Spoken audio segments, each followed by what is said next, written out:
Hello বন্ধুরা, মহাকাশ গবেষণা সংক্রান্ত সমস্ত খবর আপনারা আমাদের চ্যানেলে সবার আগে পেয়ে যান বলে আমরা জানি আপনারা আমাদের চ্যানেলটিকে খুব ভালোবাসেন।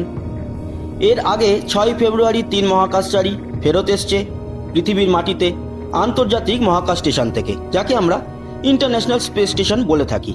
তারা ছিলেন 328 দিন কাটানো ক্রিস্টিনা কোচ, এছাড়া এসআর লুকা পারমিটানো ও রাশিয়া রসকসমসের আলেকজান্ডার স্কোবস্তভ।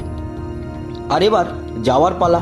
তার কারণ 3 জনের জায়গা যে ওখানে খালি রয়েছে আন্তর্জাতিক মহাকাশ স্টেশনে। আর এই মুহূর্তে সবথেকে বড় খবর হলো 3 জনের নাম আমরা পেয়ে গেছি। কোন 3 জন আগামী দিনে আন্তর্জাতিক মহাকাশ স্টেশনে যেতে চলেছে আর কত তারিখেই বা যেতে চলেছে।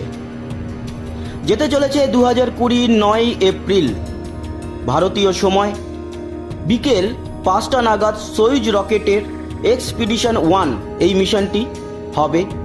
সোয়ুজের রকেটের MS-14 ক্রিউ মডিউলে চেপে আন্তর্জাতিক মহাকাশ স্টেশনের উদ্দেশ্যে রওনা দেবেন 3 মহাকাশচারী। তারা কারা? নিকোলাই তিখোনোভভ, আন্দ্রেই বাবকিন আর ক্রিস্টোফার ক্ল্যাসিডি। আর প্রথমেই পরিচয় দিয়ে দিই, এই যে নিকোলাই তিখোনভ, এনার জন্ম মে মাসের 23 তারিখ 1982। বয়স সেটা হিসাব করলে 37। এবং ইনি রাশিয়ান রসকসমসের কসমোনট। ইনি উঠতে চলেছেন এই এক্সপিডিশন 62 মিশনে। এরপর আসি আন্দ্রেই বাবকিন। জন্ম এপ্রিল 21, 1969। সেই হিসাবে ওনার বয়স এখন 50। ইনিও রাশিয়ার কসমোনট।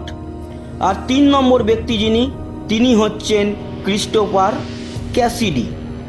ক্রিস্টোফার জন ক্যাসিডি এনার পুরো নাম। জন্ম জানুয়ারির 4 তারিখ 1970। সেই হিসাবে এনারও প্রায় 50।